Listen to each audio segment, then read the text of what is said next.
Hello and welcome to Firstpost Africa, where we get you the top stories from the continent and from across the world. I'm Alison Lagrange, coming to you live from Durban, South Africa. First, let's take a look at the headlines. The Kremlin says it has not received any indication from India that it would stop buying Russian oil following the announcement of a trade deal with the US President Donald Trump. NATO chief Mark Rutte pays a surprise visit to Ukraine's capital Kiev just hours after Russia launched its largest drone and missile attack so far this year. Lebanon's prime minister says that he will not allow his country to be dragged into a new conflict after Hezbollah warned any attack on its Iranian backer would be an attack on the group. France summons billionaire Elon Musk to a voluntary interview as cybercrime authorities search the French offices of X. The operation, which involves EU police agency Europol, is a part of an investigation opened in January of 2025. And Ethiopian Prime Minister Abiy Ahmed denies claims by US President Donald Trump that the Grand Ethiopian Renaissance Dam was funded by Washington.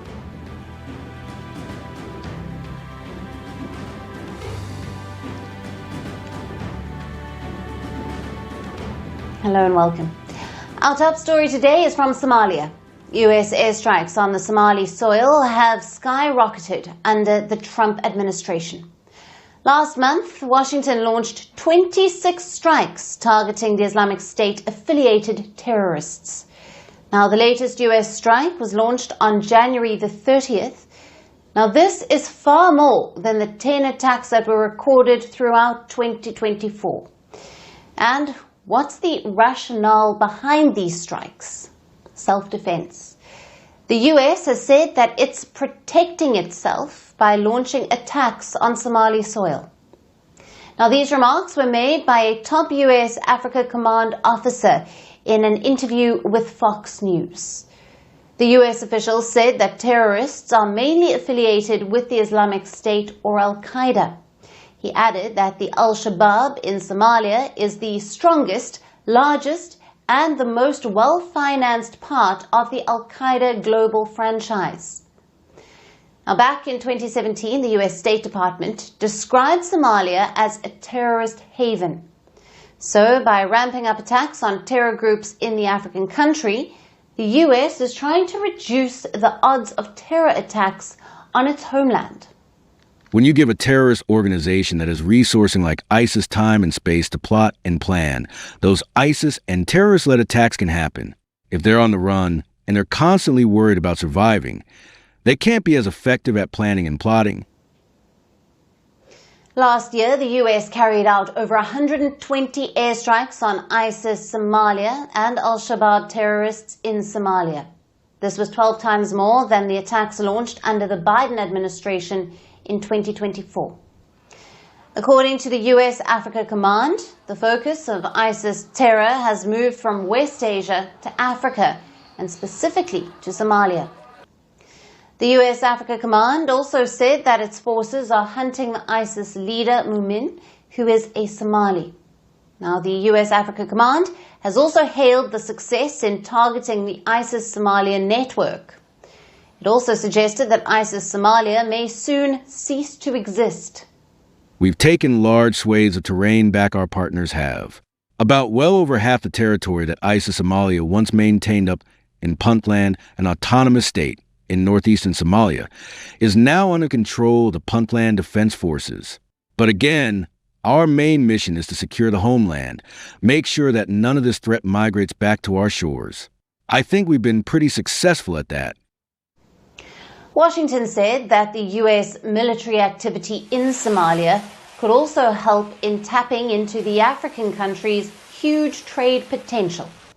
The US said that because of terrorist activities, Somalis have not been able to access the critical minerals that are available in the region. While the US bombing campaign targeting terrorists in Somalia has dramatically escalated, President Donald Trump has also been launching relentless verbal attacks on the Somali government and people. He has called Somali people garbage and ended temporary protected status for Somali Americans.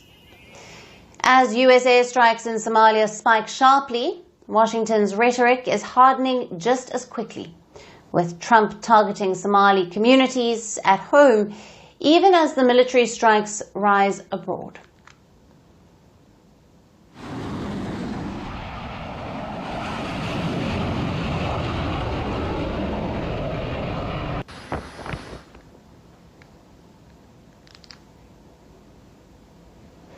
And moving on to our next story, Russia is a key security ally of many African nations, especially the ones in the Sahel. Now, it has made a big accusation against the ex-colonial ruler France. Moscow has accused French President Emmanuel Macron of teaming up with terrorists to destabilize Africa. The Russian intelligence has released a whole statement targeting Macron. Moscow has accused Paris of preparing neo-colonial coups to destabilize the African continent. The statement said, and I quote, "Emmanuel Macron's administration is feverishly seeking opportunities for political revenge in Africa." Whether inspired by the American operation to capture Venezuelan President Nicolas Maduro, or imagining himself as the arbiter of the fate of African peoples, Macron has authorized his special services to launch a plan to eliminate undesirable leaders in Africa. Russia also said that France was getting help from the Ukrainian regime. Moscow accused Kiev of providing the local terror groups in Africa with drones and instructors. The Russian intelligence said that Macron's alleged moves were driven by the losses that France was facing in Africa. Now, African countries, especially the Sahel nations, have turned away from France and have moved closer to Russia since the juntas came to power in a series of coups from 2020 to 2023. Mali, Niger, and Burkina Faso are bound by their anti-West sentiment. Now, they left the West African regional bloc, ECOWAS, and they formed their own alliance of Sahel states. The Sahel nations said that they wanted to claim their sovereignty and they would no longer let the West control them. Now, Moscow has said that now that Paris is losing its grip over Africa, it is sponsoring terror groups to establish pro-France leaders on the continent. Now, the latest terror attack on Niger's airport was also blamed on Paris. We remind the sponsors of these mercenaries, notably Emmanuel Macron, Patrice Talon, and Alassane Ouattara. We've heard them bark quite enough. Now they should get ready to listen to us. Moscow has confirmed that Russian supporters helped Niger to repel the attack, which was claimed by the Islamic State. Now, Russian intelligence also said that France was involved in the January 3rd assassination attempt of Burkina Faso's President Ibrahim Traoré. Now, moving on to the fuel blockade in Mali now, Moscow said that France was behind the attacks on fuel trucks and the only purpose of terrorizing civilians was to overthrow President Assimi Goïta. Now, Russian intelligence also said that Macron's administration was sowing chaos in the Central African Republic and in Madagascar. Paris is yet to respond to all of these allegations. But the French influence wanes. Russia has been making big gains in Africa. Russia's African Corps has taken over from the Wagner paramilitary group across the continent. According to Moscow, the Corps helps fighting terrorists and strengthening regional stability in the Sahel. However, the security situation across the Sahel still remains grim. Now, Africa seems to have turned into a battleground, with Russia and Western powers fighting for influence over the continent. How will the growing rift between Moscow and the West affect the stability and the future of Africa? Now, that remains to be seen.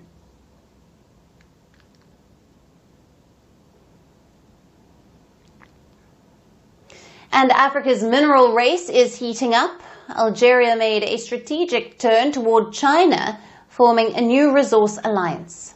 Global eyes are watching as North Africa's biggest iron ore deposit is back in focus. Now, Algeria has partnered with China to reopen the Gara Jubilet iron ore mine. Now, the move followed the inauguration of a new railway route to the site. The Algerian president, Tebboune, has officially launched the rail link on Sunday, and he called the project one of the largest strategic projects in the history of independent Algeria. Located in Algeria's western desert near the Moroccan border, the deposit holds vast reserves. It is estimated to contain about 3.5 billion tons of iron ore. Around 1.7 billion tons were considered exploitable with current technology. Now, the first shipment of iron ore left Gara Jubilet on Tuesday, and around 1,450 tons were transported from Tindouf province. The freight wagons headed to Becha for initial processing, and the ore was sent to the Taziali complex in Bathoui Oran province.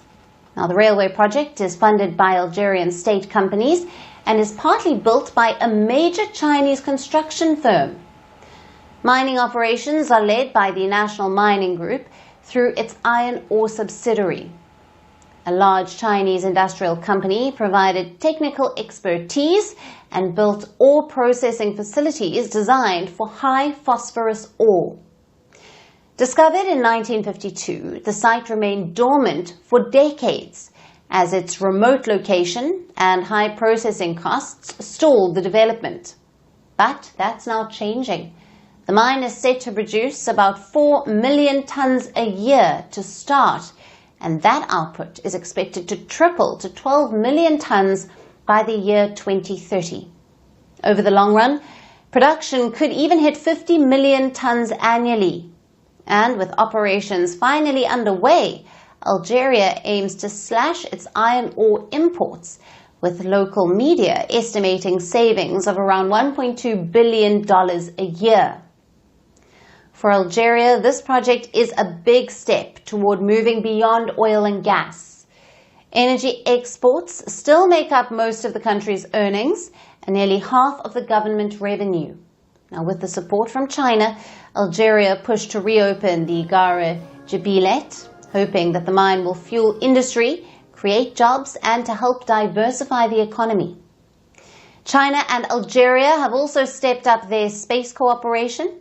Beijing launched a remote sensing satellite for Algiers on the 31st of January. The ALSAT-3 satellite project symbolizes a new milestone in successful cooperation between China and Algeria in the field of space, following the ALSAT-1 project, and embodies the comprehensive strategic relations between the two countries. The Chinese side is willing to work with the Algerian side to foster space cooperation and make joint efforts to advance science and technology, thereby promoting the economic and social development of both countries. Algeria is betting big on China. From mining to space, ties are deepening. The question now arises, will Gara Jubilet reshape North Africa's economic future?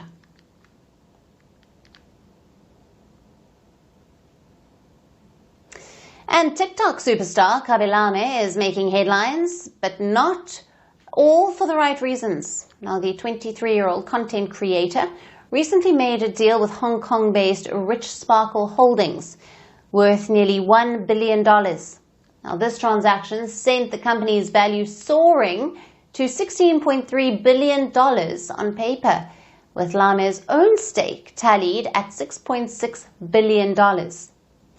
Company filings show that on the 9th of January, Rich Sparkle announced that it would buy Khaby Lame's company, Step Distinctive Limited, in a share-based deal valued at $975 million. The company said that the deal would create a complete business system to manage and sell Khaby Lame's brand globally. Now, under the agreement, Khaby Lame would become a major shareholder, and the company even spoke about creating a digital AI version of him. However, due to limited disclosure rules for foreign companies, it remains unclear whether he sold any shares. Now, the stock reacted with explosive growth, surging over 650% to a high of $180.64 per share on the 15th of January. Now, this spiked Lame's stake to an impressive $6.6 billion. But the boom didn't last.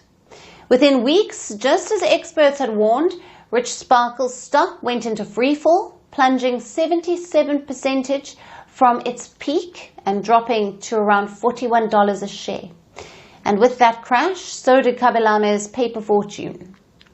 Now, Forbes puts his net worth at about $3 billion, which is still impressive, but a far cry from the billionaire status headlines once suggested. Now, experts say that the stock's sharp rise and sudden fall is a warning sign for investors.